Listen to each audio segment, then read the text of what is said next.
Hey, what's up, you guys? Welcome to my no communication update reading. So, a couple things came to me that I want to share with you for the first time. So, the first thing that I want to share with you is another crystal that I have, which is called Aqua Aura, and this is used to cleanse your aura, and it cleanses your auric field. So I don't know if you guys can see that gold aqua blue tint. So it's a part of the quartz family, and it's sort of like salt to your aura. So salt, it has highly protective and cleansing properties, as well as aqua aura. So the process that the aqua aura goes through from the quartz phase to the aqua phase, it cleanses your auric body, or the energy that you transmit to others. So you transmit an energy in the form of colors to others, and this is like your washing machine. The size of crystals and gemstones, I will always say, doesn't matter. What matters is your belief and your faith in the properties of that crystal. So the more knowledge that you have on the gemstone or the crystal in front of you, the more powerful or potent the properties of that crystal are going to be in regards to your spiritual bodies. Geology is just as much a part of your relationship with spirituality as ether. So, with that being said, while I was meditating and cleansing my auric field, I received a message that I feel is very important in this no communication reading. So, the cards that were shown to me were the Ten of Swords and the Wheel of Fortune, and immediately I'm thinking, wow, this person is mad. That's like belligerently mad. That's a person that is like, I wish the worst for you type of energy. Like, I don't want to see your life change. I don't want to see you happy. I never want to see you smiling or happy. Okay, so it was very intense for me. And then the next image that I'm shown is of this person literally screaming like, I don't want them to be happy. But then through clairsentience, which is a feeling, I get this person's sadness.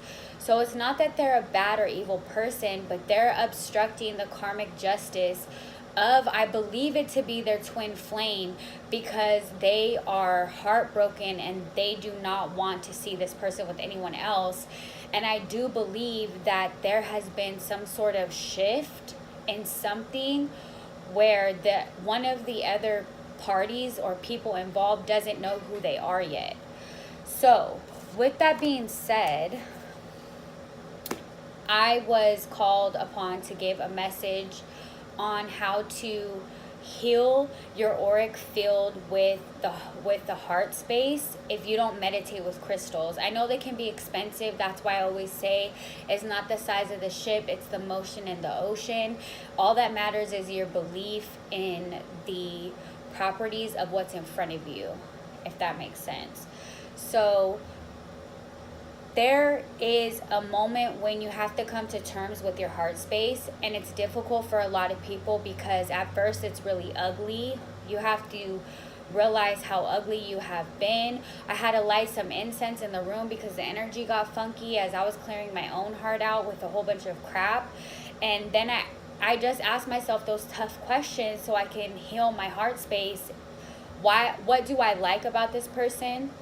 What did the relationship teach me? Why am I better because of the relationship? What am I going to miss about that person? And then I close it. No pros and cons, it's all pros.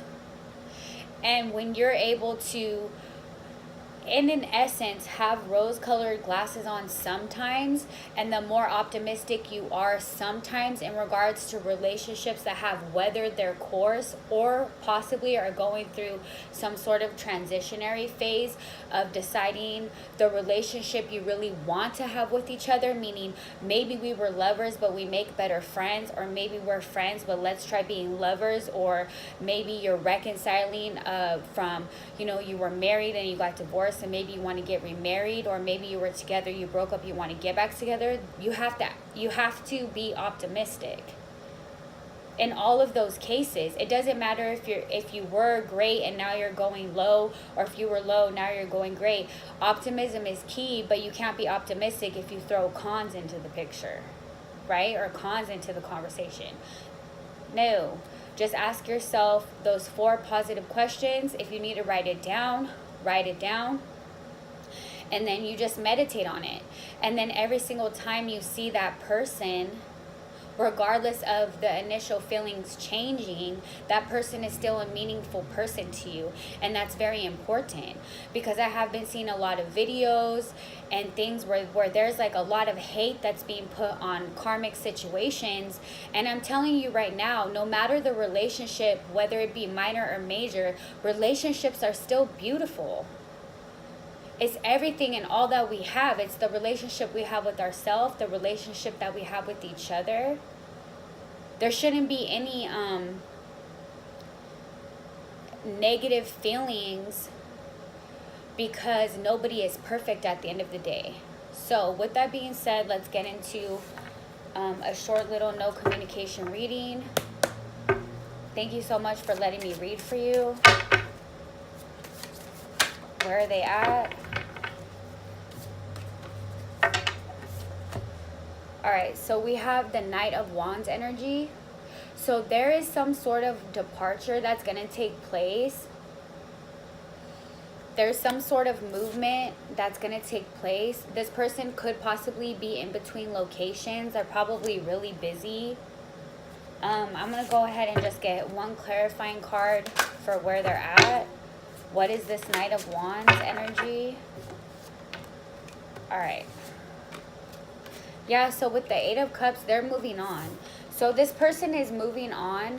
For whatever reason, that's just the energy that they have, and that's where they want to go in life, and that's the decision that they're making, and they need to be honored in their decision. So if you're investigating or you're inquiring on a reading of why isn't this person talking to me, they're moving on. And that's okay. People are allowed to do that. So let's go ahead and see your energy.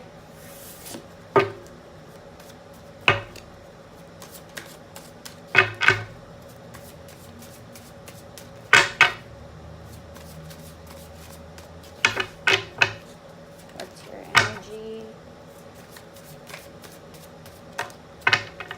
All right, so you're good anyways. We have the Empress, the Umpire, the Empress, and the Nine of Pentacles. So your energy is beautiful.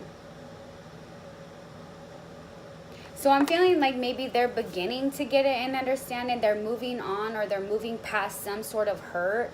They're trying to raise themselves up, and that's good. Or possibly like they're figuring out like what makes them want to leave the situation. But ultimately, you're good.